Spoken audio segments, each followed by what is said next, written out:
Okay, perfect. Thank you so much. Congratulations on everything, man. I really appreciate it, man. It's been a blast. Yeah, awesome. Okay, my first question is what was your association with the Evil Dead franchise before you got Ash versus Evil Dead? Were you a fan? Had you seen all the films? Yeah, I was a fan of the franchise, particularly Evil Dead 2 and 1. It's more my style.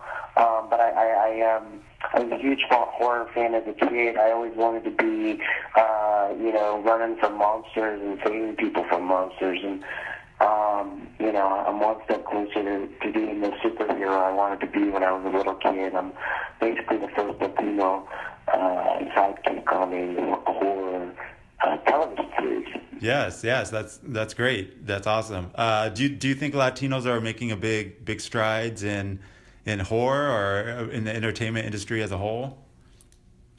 I think we're having, we have come a very long way. As a kid, I had very few role models that were Latinos, but there were few. There were a couple, John Leguizamo and Jimmy Smith and Raul Julia, to name a few, were people who influenced me. And, I quote Viola Davis's acceptance speech at the Golden Globes last year because she said, you simply cannot tell stories that are not written. And so I feel like I applaud Starz, the network that the show is on, and the writers and the producers, and taking a chance and diversifying their franchise with myself and having a lead Italian American female and African American female. But I do think that we've come a long way as Latinos, but we have a very long way to go. I think the portrayals on television and in film lend themselves to sort of being a little saturated in the negative side of Latino portrayals. We're often, seeing people who are gangbangers and drug dealers. I've made a living off of being a gangbanger and drug dealer on television for over a decade, and those are stories that have to be told as well. But it's not every day that I get a character like Pablo, a young man who's smart, who's an idealistic immigrant from Honduras, who's come to this country, and people sort of think that he's not as smart as he is, and he wants to leave his mark on the world, and somehow he really thinks that he can do that with Ash, and they ultimately do.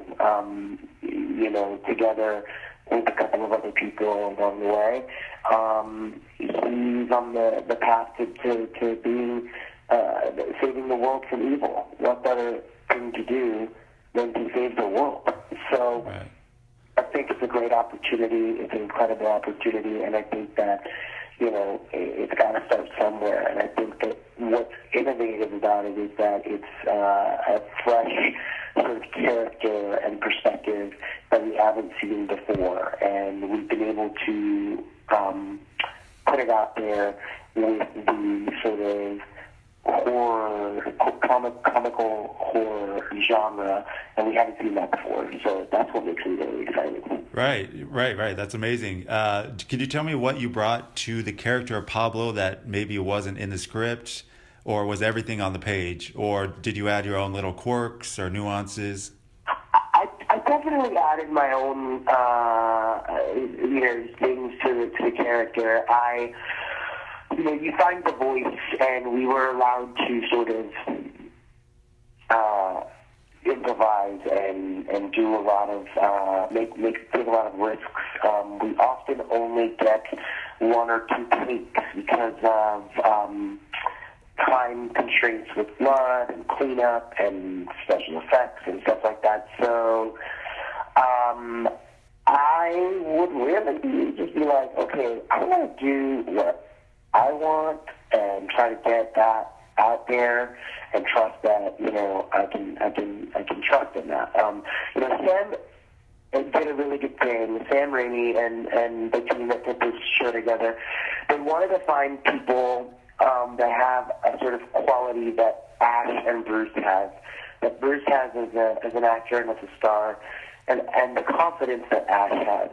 we wanted to add to the Evil Dead franchise in a different way, where, Pablo is the heart of the story.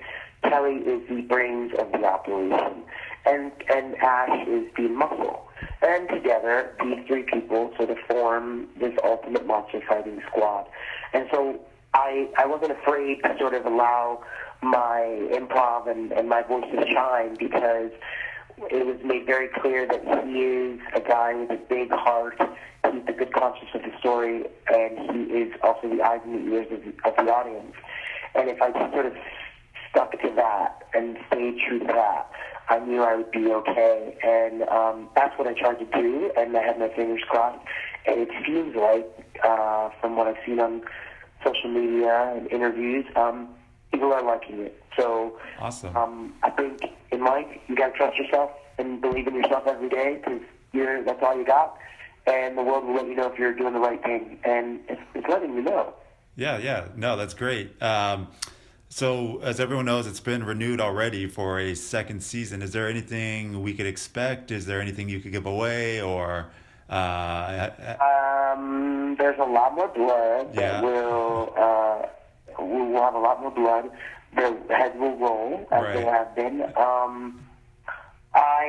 I think that maybe something might happen to Pablo. Oh no. That would. I don't know. I just feel like you just never know on this show. Right. Basically trying to lead you astray here. I'm saying you never know. Something could happen to Pablo. Something could not. But I think next season you'll definitely see a different side of him, in that he's changed. You can't go around fighting evil forever without it sort of affecting you when you look someone in the eyes after what Pablo has seen. Right. All right, man. I think I got some good stuff here. I really dig your answers. Really dig the show, and congratulations on everything. Thank you so much. I really appreciate it, man. Yeah. All right. Have a good one. Thank you. Take care. Yeah. Bye.